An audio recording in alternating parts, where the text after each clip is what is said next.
In this video, we're going to talk about chapter 2, which is animation, and we're going to look at the final animation that we're going to make in this chapter.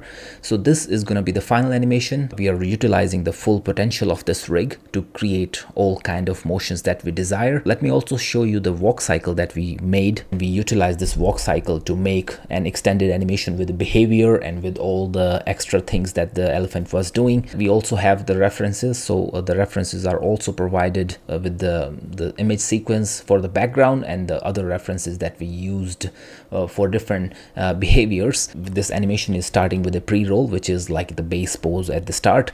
We needed this for the muscle simulation, which we are going to do in the chapter 3. Now, if I talk about the potential of this rig, we are using this IK system to walk actually on the ground. Like you can see, it's using the IK system to do the walk, and right there we are using this FK system to curl the trunk and to eat the apple, like to put the apple in the mouth. And then after it's done eating the apple, now you can see like there are the third layer, which is the last layer. We are utilizing that one to add some final follow through motion in this.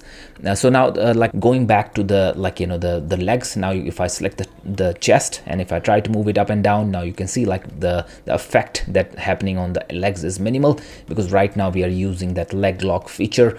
Yeah, so this animation that you're looking is fully animated. There's no muscle simulation going on. I'm going to talk about the muscle now in the next video. This was a quick overview of the chapter 2 animation. Thank you so much.